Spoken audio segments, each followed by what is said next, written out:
ଦେଖନ୍ତୁ ପଦ୍ମକଡ଼ଟି ପ୍ରଥମେ ବାହାରିଲା ଆସି କେତେ ଛୋଟ ହେଇକି ବାହାରି ଥାଏ। ଦେଖିଲେ ତ ଏମିତି ମୋଟା ପତ୍ର ପାଖରେ ଏ କଢ଼ଟି ବାହାରେ। ଇଏ ଆଉ ଗୋଟିଏ କଢ଼, ଇଏ ଗୋଟେ 7-8 ଦିନର କଢ଼। ଇଏ ଆଉ ପ୍ରଥମ କଢ଼ଟି ବଡ଼ ହେଇସାରିଲାଣି।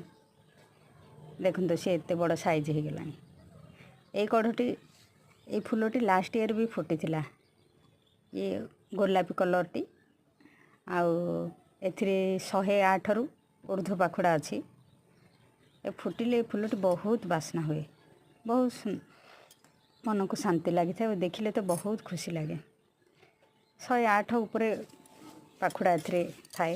ଆଉ ଏଇ ଗଛ ଗୁଡ଼ାକ 1000 ଉପରେ ପାଖୁଡ଼ା ଗଛ ଗୁଡ଼ାକ, କିନ୍ତୁ ଏଥିରେ କଢ଼ ଆସିନି। ଏଇ କଲର୍ଟା ହିଁ ଗୋଟିଏ କଲର୍ ହିଁ ଫୁଟିଛି। 3ଟା କଢ଼ ଆସିଲାଣି। ଏଥିରେ ମୁଁ ଗୋଟେ ସାର ଦେଇଥିଲି, ସେଇ ସାର ଗୁଡ଼ିକ ଦେଇଥିଲି, କିନ୍ତୁ ଆସିବା ଗଛରେ କଢ଼ ଆସିବା ଗଛରେ ଆସିଯାଏ କଢ଼। ଆଉ ଯେଉଁ ମାଣ୍ଡଣା ଗୁଡ଼ାକରେ ଆସିନି, ସେଗୁଡ଼ାକର ଯଦି ଆସିଲା ମୁଁ ସେ ସିକ୍ରେଟ୍ ସାରଟି କହିବି। କିନ୍ତୁ ଏବେ ପର୍ଯ୍ୟନ୍ତ ସେଇ ଗଛ ଗୁଡ଼ାକରେ ଆସିନି। ଆହୁରି ମୁଁ ଆସିଲେ କହିବି ନିଶ୍ଚୟ। ଦେଖନ୍ତୁ ଏଇଟା ପ୍ରଥମ କଢ଼ ଏ ବର୍ଷର, କେତେ ବଡ଼ ସାଇଜ୍ ହେଇଗଲାଣି। ଏଥର ଫୁଟିଯିବ। ଆଉ 2-3 ଦିନ ଗଲେ ଏ କଢ଼ଟି ପୁରା ଫୁଟିଯିବ। ପଦ୍ମ ତ ଆପେ ଆପେ ଏଇ 100 ଉପରେ ପାଖୁଡ଼ା ଗୁଡ଼ାକ ଆପେ ଆପେ ଫୁଟେନି, ତାକୁ ଟିକେ ହାତରେ ଖୋଲିବାକୁ ପଡ଼ିଥାଏ। ଅନ୍ୟ ମାଣ୍ଡଣା ଗୁଡ଼ାକରେ ଦେଖନ୍ତୁ ଆସିନି। ଆହୁରି କେତେ ଛୋଟ ସାଇଜ୍ ହେଇକି କଢ଼ଟି ଆସିଛି।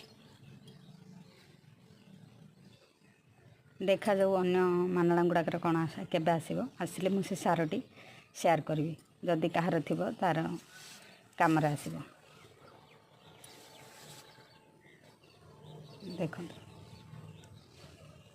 ସେ ସିକ୍ରେଟ୍ ସାରଟି ଏଇ ଗଛ ଗୁଡ଼ାକରେ ଆସିଲେ ହିଁ କହିବି, ନହେଲେ ଫୁଲ ଆସିବା ଗଛରେ ଆସିବାଟା କିଛି ବଡ଼ କଥା ନୁହେଁ। ଯେଉଁ ଗଛରେ ନ ଆସିଛି କଢ଼, ସେଇ ଗଛରେ ଯଦି ଆସିଲା ତାହେଲେ ସାରଟି କାମ ଦେଲା ବୋଲି ଜାଣିବ।